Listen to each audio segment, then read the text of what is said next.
Hey YouTube, Red Quail here and back for another video. Back in 2019, when I was working on the Legion webcomic, I did some vlog videos showing my creation process and providing updates. I thought it'd be fun to do the same for the Wraith comic that I'm working on now. So it's been a few weeks since I started working on the Wraith comic, and unfortunately things have gone a little slow. I was involved in a hit-and-run accident and my car was totaled, so most of the last week and a half has been me dealing with insurance and trying to find another car. But I have at least made some progress on the Wraith comic. The main challenge I have in working on Wraith as opposed to the Legion is the amount of canon lore available. As you can see, Legion has many lengthy paragraphs describing the lore and the change of the characters. While for Wraith, it's really just maybe 10 sentences in total.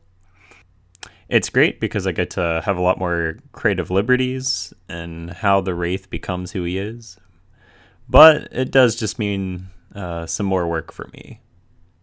A benefit of Wraith being one of the original 3 killers in Dead by Daylight is there are actually some entries on him from Benedict Baker, the mysterious first survivor who leaves journal entries and contributes a lot to the early lore of DBD.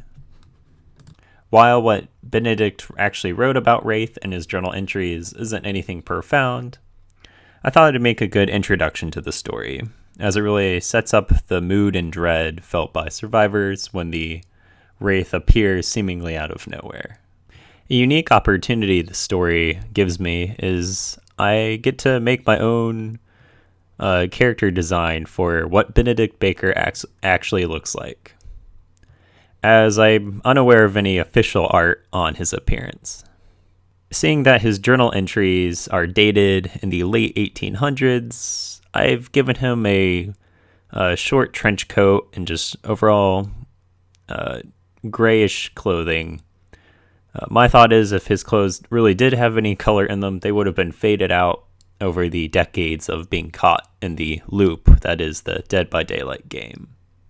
For me, the hardest part of these first 2 pages was finding the best way to draw a jungle gym. I'm at least trying to make this a relatively accurate representation of the Wrecker's Yard maps. Overall, I ended up going with some faded reds and blues on the garbage that makes the gym walls. And I ended up Googling some images of the Wrecker's maps just to try and get some references on what the jungle gyms actually look like. Because what you remember in your head from the game sometimes isn't how they really are.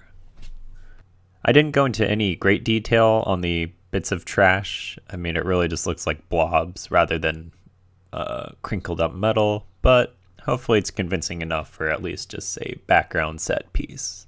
Sorry this update video is pretty short. I've already started on the 3rd page, and I know how I'm at least going to finish this introduction segment with Benedict's encounter with the Wraith. But as anything, things take time, and due to my delays, I'm not quite where I want to be. But I'll finish it all eventually. If there's anything in particular you guys would want me to cover in a future vlog video, just let me know in the comments below. And hopefully the next vlog I'll be able to give a lot more details and be able to show a lot more pages than I did in this one. But until next time, I hope you all have a great one. Stay safe.